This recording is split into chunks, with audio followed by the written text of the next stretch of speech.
ጤና ይስጥልኝ ክቡራትና ክቡራን የዩቲዩብ ቻናል ቤተሰቦች የሰዓቱን አጫጭር 3 መረጃዎች ይዤ ቀርቤያለሁ። እስከ ፍጻሜ አብራችሁኝ ቆዩ።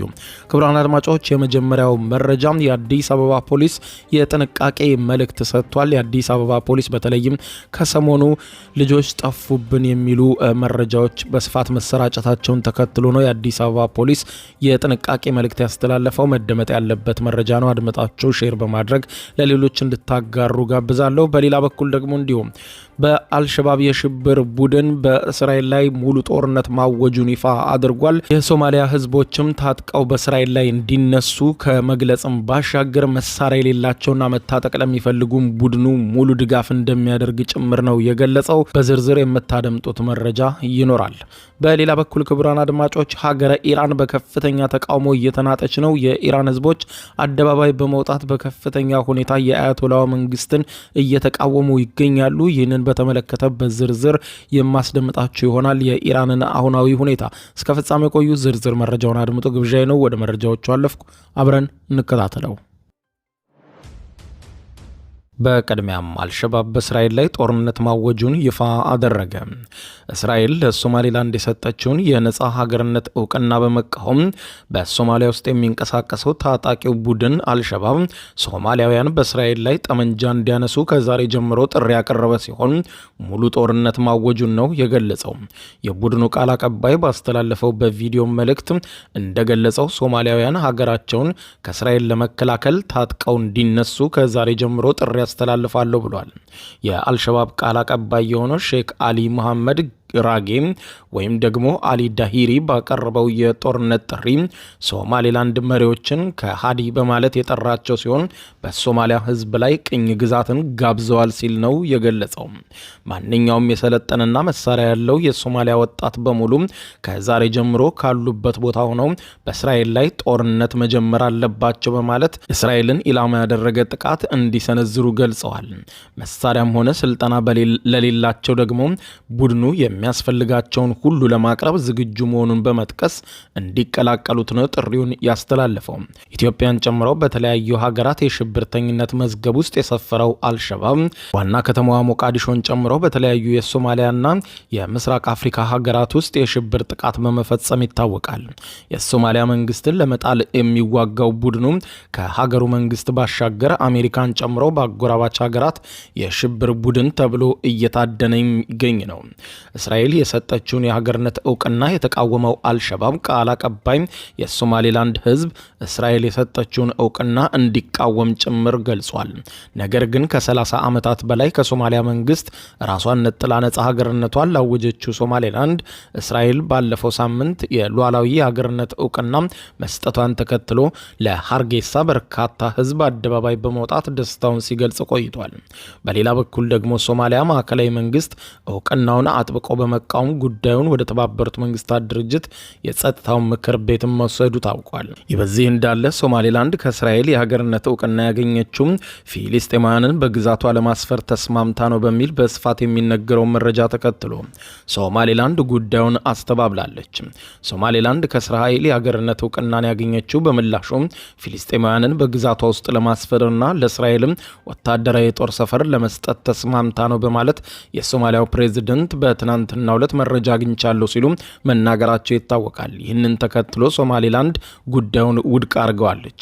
የሶማሌላንድ ውጭ ጉዳይ ሚኒስትር በሰጡት መግለጫ እንዳሉት ከእስራኤል ጋር የሚኖረው ግንኙነት ዓለም አቀፍ ሕግንና የሁለቱን ሀገራት ሉዓላዊነትን ያከበረ ፍጹም ዲፕሎማሲያዊ ነው በማለት የፕሬዝደንት ሐሰን ሼህ መሐመድን ክስ አጣጥለውታል። የሶማሊያው ፕሬዝደንት ሶማሌላንድ የእስራኤልን እውቅና ለማግኘት ፊሊስጤማውያንን በግዛቷ ለማስፈር በኤደን ባህረ ሰላጤ ዳርቻ እስራኤል ወታደራዊ ጦር ሰፈር እንድታቋቁምና በአብርሃም ስምምነት ውስጥ ለመሳተፍ ስለተስማማች መሆኑን የደህንነት መረጃዎቻችንና ሰላዮቻችን ደርሰውበታል ሲሉ ነው ለአልጀዚራ በትናንትናው ዕለት ነግረውት የነበረው። የሶማሌላንድ ውጭ ጉዳይ መስሪያ ቤት በሰጠው ምላሽ የፕሬዝደንቱ ክስ መሰረተ ቢስ ብሎታል። በዚህም ዓላማው ዓለም አቀፉን ማህበረሰብ ሆነ ብሎ ማሳሳትና የሶማሌላንድን ዲፕሎማሲያዊ ውጤትን ለማጣጣል ነው በማለትም ተቃውሞውን አሰምቷል። አክሎም ሶማሌላንድ ለቀጠናው መረጋጋትና ለዓለም አቀፍ ሰላማዊ ትብብርም ቁርጠኛ ሆና ትቀጥላለች ሲልም አስገንዝቧል። በሌላ ዜና ፖሊስ የጥንቃቄ መልእክት አወጣ። ማንኛውም ማህበረሰብ ከፍተኛ ጥንቃቄ ማድረግ አለበት ያለው የአዲስ አበባ ፖሊስ ብዙ ጊዜ በህፃናት ላይ ጥቃት የሚያደርሱ የቅርብ ሰዎች መሆናቸውን ቤተሰብ አካባቢ የሚታወቁ ወይም ዘመድ ናቸው ሲል አዲስ አበባ ፖሊስ አስታውቋል። ወላጆች ልጆች የት ዋሉ፣ የት ተጫወቱ፣ የት ቆዩ፣ ምን አጋጠማቸው የሚለውን ነገር መደበኛ ስራ አድርጎ መከታተል አለበትም ብለዋል። ህፃናት ላይ የሚፈጸሙ የማገት፣ ያስገድዶ መድፈር፣ የግድያ ወንጀሎች የሚፈጸሙት በቅርብ ሰዎች መሆኑን ወላጆችም ጥብቅና የማያቋርጥ ክትትል ማድረግ እንዳለባቸው የአዲስ አበባ ፖሊስ ጠቅላይ መምሪያ አስታውቋል። በተለይም ባለፉት ሳምንታት ልጆቻችን ጠፉ የሚሉ ቤተሰቦችም የተበራከቱ መምጣታቸውን የተነገረ ሲሆን እንደ ህፃን ሀበን ካሱ ያሉ አንዳንዶችም ሞተው መገኘታቸውን የቅርብ ጊዜ ልብ ሰባሪ መሪር ሐዘን የጣለ ሲሆን ጉዳዩን አስመልክቶ ለፖሊስ ጥያቄ ቀርቦለታል። ሰሞኑን ልጆቻችን ጠፉብን የሚባሉ ጉዳዮች ተበራክተዋል፣ የተለየ ነገር አለ ወይ በሚል ጥያቄ ቀረበለት። የአዲስ አበባ ፖሊስ ጠቅላይ መምሪያ በጉዳዩ ዙሪያ ምላሽ ሰጥቷል። የመምሪያው የህዝብ ግንኙነትና የኮሚኒኬሽን ኃላፊ ኮማንደር ማርቆስ ታደሰ በምላሻቸው የወንጀል አፈጻጸሞች አንዳንድ ሰሞን ላይ የሻሻ ወንጀል ይፈጸማል፣ ቁጥጥሩ ሲበረታ ደግሞ ወንጀል ፈጻሚዎቹ ፈልገው ወደሚያመቻቸው ወንጀል አፈጻጸም ያመራሉ። እንዲህ ያሉ ነገሮች ተደጋግመው የሚታዩ ናቸው ብለዋል። ሁልጊዜ ጥንቃቄ ከማድረግ ጋር የሚገናኙ ናቸው። ወንጀሉ እንዳይፈጸም ጥንቃቄ ማድረግ ያስፈልጋል። ልጆች ላይ ክትትል ማድረግ፣ መቆጣጠር፣ በማያስጨንቃቸው መልኩ ንግግር ማድረግ ያስፈልጋል ብለዋል። ከልጆች ጋር ያለንን ግንኙነት እንደ መስሪያ ቤት መደበኛ ስራ ማድረግም ያስፈልገናል ነው ያሉት። ይህ ሲደረግ ደግሞ በተለይም በስነ ልቦናቸው ላይ ጫና እንዳይፈጠር ከፍተኛ ጥንቃቄ ልናደርግ ይገባል ብለዋል። ጥንቃቄ መደረግ አለበት። ህፃናት የቤተሰቦቻቸውን ብቻም ሳይሆን የአካባቢያቸው ከዚያም ባለፈ የሀገርም ጭምር ናቸው። በተለያየ ቦታ አጠራጣሪ ነገር በሚያጋጥም ሰዓት ለፖሊስ መረጃ በመስጠት ተባባሪ መሆን ያስፈልጋልን ብለዋል። አሁን ለምሳሌ በቅርቡ ቂርቆስ ክፍለ ከተማ ውስጥ አንድ ሰው ሊሰርቅ ሲል በፖሊስና ህብረተሰቡ በጋራ ሆኖ በቁጥጥር ስር አውሎት ታስሯል። ወንጀለኞችን መቆጣጠር የምንችለው ፖሊስ በሚሰራው ስራ ብቻ ሳይሆን ህብረተሰቡን በሚያደርጋቸው ጥንቃቄዎች ጭምር ነው ብለዋል። ተማሪ፣ መምህራን፣ የሃይማኖት አባቶች፣ ማንኛውም ማህበረሰብ ከፍተኛ ጥንቃቄ ማድረግ መቻል አለበት። ብዙ ጊዜ በህፃናት ላይ ጥቃት የሚያደርሱት የቅርብ ሰዎችና ዘመድ ወይም ቤተሰብ አካባቢ የሚታወቁ ሰዎች ናቸው ብለዋል። የመድፈር፣ የማገት ወንጀሎች አንዳንዴም የቅርብ በሆኑ ሰዎችም ሊፈጸሙ እንደሚችሉ ገልጸው ስለዚህም ይህንን ግንዛቤ ውስጥ በማስገባት ጥንቃቄ ማድረግ፣ ወላጆች ደግሞ ልጆች የት ዋሉ፣ የት ተጫወቱ፣ የት ቆዩ፣ ምን አጋጠማቸው የሚለውን ነገር መደበኛ ስራ በማድረግ መከታተል አለባቸው ብለዋል። በመደበኛነት ከምንሰራቸው ወንጀል መከላከል ስራ ባህሪው ይለያል። ወንጀል መከላከል ስራው ቦታዎችን ነው መነሻ የሚያደርገው።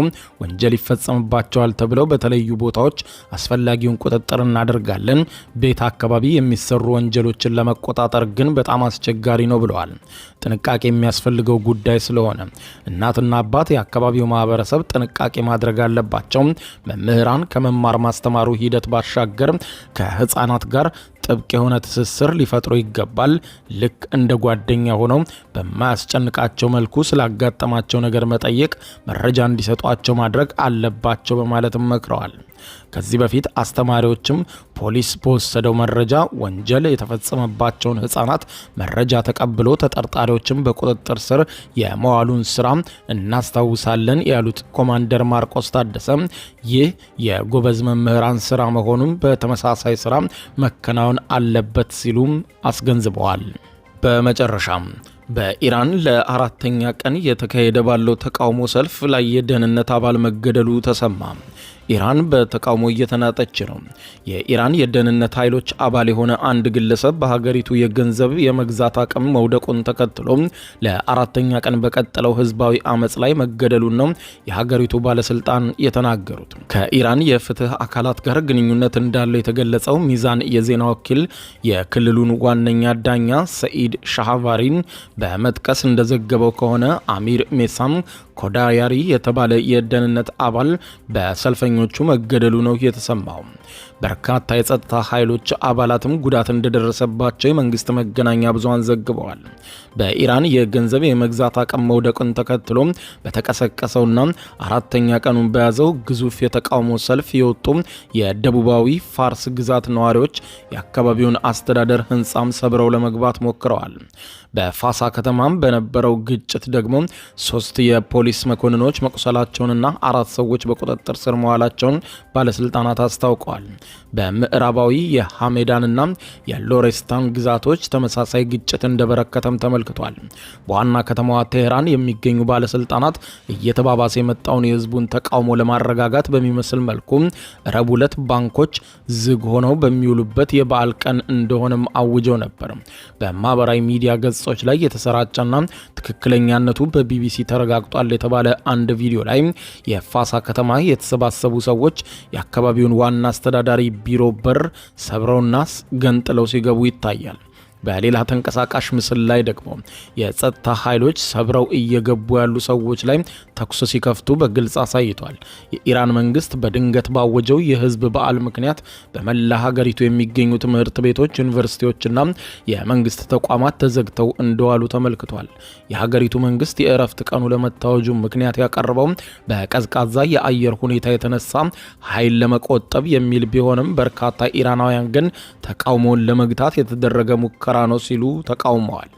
እሁድ ዕለት በዋና ከተማዋ ቴህራን ተቃውሞ የተጀመረው በተቆጡ ነጋዴዎች ሲሆን ነጋዴዎች የኢራን የገንዘብ አቅም ከአሜሪካ ዶላር አንጻር በድጋሚ በከፍተኛ ሁኔታ መውደቁን ተከትሎ ነው ከባድ ተቃውሞ ያነሱት። ማክሰኞ ዕለት ደግሞ ተቃውሞ ዩኒቨርሲቲ ተማሪዎችን ያሳተፈና ወደ በርካታ ከተሞችም እየተስፋፋ መጥቷል። ይህ ተቃውሞ በአውሮፓውያኑ 2022 ማሳ አሚኒ የተባለች ወጣት ሴት ሂጃብ በአግባቡ አልለበሰችም በሚል በሀገሪቱ የሞራል ፖሊስ ቁጥጥር ስር ውላ ህይወቷ እንዲያልፍ በተደረገበት ወቅት ከተቀሰቀሰው አመጽ ወዲህ የታየ የመጀመሪያውና ከፍተኛ ተቃውሞ ነው ተብሏል። ሁኔታው እንዳይባባስ ለመከላከል ተቃውሞ በተጀመረባት የቴህራን አካባቢ የጸጥታ አካላት ከፍተኛ ክትትል እያደረጉ ይገኛሉ። የኢራኑ ፕሬዝዳንት መስዑድ ፔዜሽኪያን መንግስታቸው የተቃዋሚዎችን ተገቢ ጥያቄ እንደሚያጤነው ተማጽነዋል። ክቡራን አድማጮች ለሰዓቱ ያስኩላችሁ አጫጭር መረጃዎች የሰማችኋቸው ናቸው። ከሰዓታት በኋላም በሌላ መረጃ ተመልሰን እስከምንገናኝ በያለንበት የዓለም ዳር ቸር እንቆይ። የዩቲዩብ የስኬት ሚስጥሮችን በዝርዝር የያዘው የአቤል ብርሃኑ የወይኗ ልጅ መጽሐፍ ሁለተኛ እትም በገበያ ላይ። ዩቲዩብ ለመጀመር በአጭር ጊዜ ስኬትን ለመቀዳጀት አስበዋል? ዩቲዩብ ብጀምር ስንት ብር አገኘሁም ብሎ አስበዋል? እንግዲያውስ በዩቲዩብ 2 የወርቅ 3 የብር ሽልማቶችን ያገኘው የአቤል ብርሃኑ የወይኗ ልጅ የዩቲዩብ ሚስጥሮች መጽሐፍ በዝርዝር ሁሉንም ያብራራሉታል። ዛሬውኑ ገዝተው ህልሞን እውን የሚያደርጉበትን የዩቲዩብ የስኬት መንገድ ይጀምሩ። በሀገር ቤት አከፋፋይ አዲስ አበባ ሜክሲኮ ኮሜርስ መጽሐፍት መደብር። በውጭ ሀገራት ለምትገኙ ከአማዞን ላይ ብታዙ በቀናት ውስጥ ደጁ ይደርሳል። የአማዞን ሊንኩን እዚህ ቪዲዮ ኮሜንት ላይ ያገኙታል። የዩቲዩብ ሚስጥሮች፣ ዘመኑ ጋር ተፈላጊ መጽሐፍ።